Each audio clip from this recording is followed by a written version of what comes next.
I was being prepped for emergency surgery when my mother sent my call straight to voicemail. The nurse holding my hand tried to look sympathetic, but we both saw the text message reply pop up on my screen seconds later. "Stop being dramatic, Hannah. Your sister is having a crisis because the interior designer brought the wrong shade of velvet curtains for her living room. I cannot leave her side right now." I was going into a 3-hour procedure completely alone, while my mother was busy soothing my 30-year-old sister over accent pillows. But what my mother didn't realize was that while she was putting wallpaper swatches ahead of my life, I had already made a call to my attorney.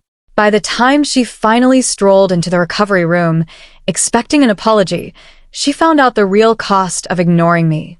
Follow my story to the end and comment below the city you're watching from so I can see how far my story has reached. My name is Hannah.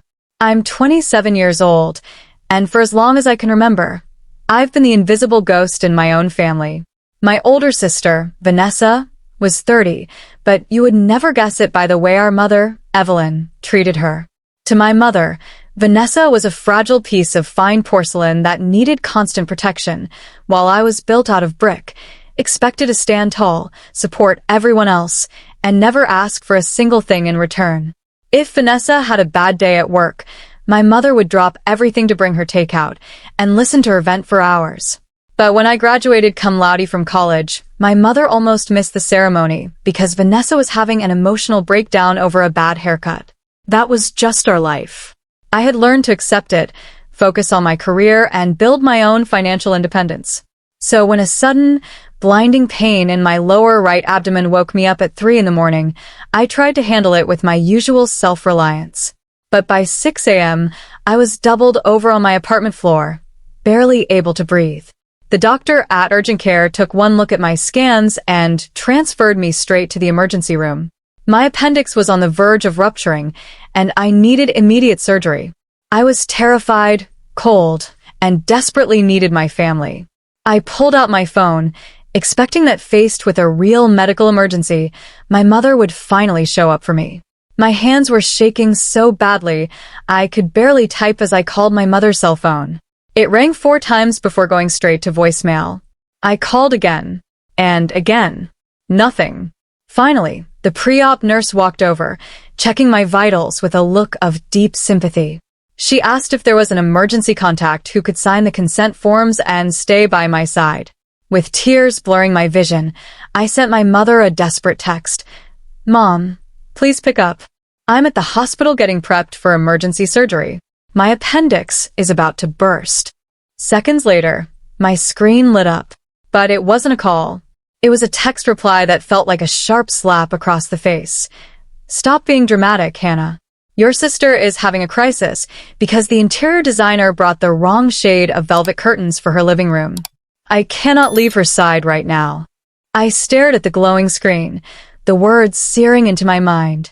A curtain color mismatch was a crisis, but her youngest daughter going under the knife alone was just being dramatic.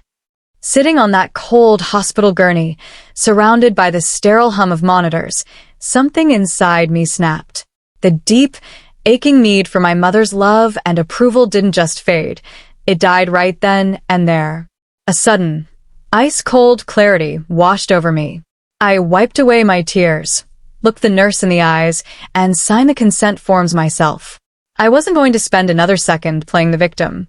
If my mother chose velvet curtains over my life, she was about to learn that choices come with consequences.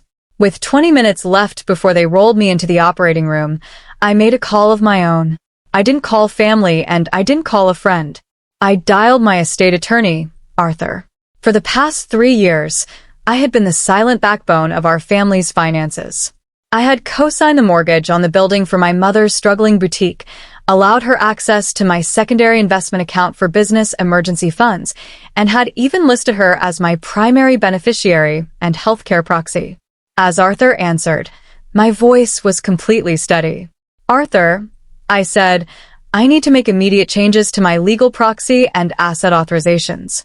I am sending you a digital signature right now to revoke all power of attorney, remove my mother from my accounts, and cancel my co-sign guarantee on her boutique lease." Arthur was stunned by the urgency, but he executed the directives instantly. Within 15 minutes, the digital paperwork was finalized. The secondary business account, the one my mother regularly tapped into to finance Vanessa's lavish lifestyle, was frozen to her. The legal safety net I had built for them was officially dismantled. As the anesthesiologist brought the mask toward my face, I took a deep breath. Somewhere across town, my mother was probably holding up fabric swatches against a wall, completely oblivious to the fact that her financial life was collapsing around her. She thought she was just ignoring a phone call from her daughter. She had no idea she had just signed away her entire future. I woke up in the recovery room 4 hours later, my body aching and groggy from the anesthesia, but my mind crystal clear. It wasn't until 2 hours after that when the door to my room finally swung open. My mother and Vanessa walked in, casually carrying iced lattes, looking as if they were dropping by for a brief social call. "Well, look who's finally awake," my mother said, stepping toward the bed without a trace of remorse. "Honestly, Hannah, you gave us such a scare with those dramatic texts. Vanessa's designer was so stressed, we had to spend the entire afternoon picking out alternative trim." Vanessa didn't even look up from her phone. "Yeah, Hannah. Thanks for ruining my morning. Mom was a mess trying to balance my living room crisis with your constant calling." I just looked at them both in silence. My mother reached into her designer handbag and pulled out a stack of receipts. "Anyway, since you're fine now, I need you to transfer $5,000 from your secondary account. The contractor for Vanessa's place needs a deposit today, and my card got declined for some strange reason." I took a slow breath, feeling a calm power settle in my chest.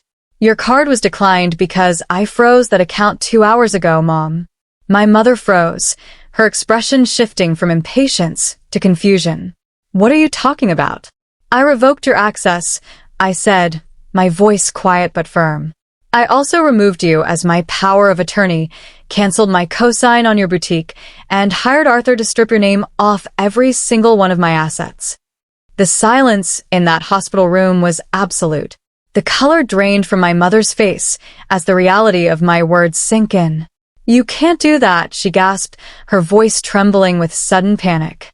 "The boutique lease is due next week, and Vanessa's contractor is no longer my problem," I interrupted cleanly. "For years, I believed that if I gave enough, supported enough, and sacrificed enough, you would eventually love me the same way you love Vanessa. But today, while I was being prepped for surgery alone, I realized you don't love me. You love what I can do for you." Vanessa finally dropped her phone, staring at me in shock as my mother began to weep, not out of remorse, but out of sheer financial terror. Without my financial backing, the boutique would default, and Vanessa's lavish redesign was dead in the water. For the first time in their lives, they were going to have to face the real world on their own. I pressed the call button for the nurse. "Please escort these women out. I need to rest." They were ushered out of the room, leaving me in peaceful silence. 6 months later, I've fully recovered, relocated to a beautiful apartment by the coast, and built a life surrounded by people who value me for who I am, not what I provide. What would you have done if your family treated you this way? Have you ever had to set a hard boundary with someone you loved? Comment below. I'd love to hear your story.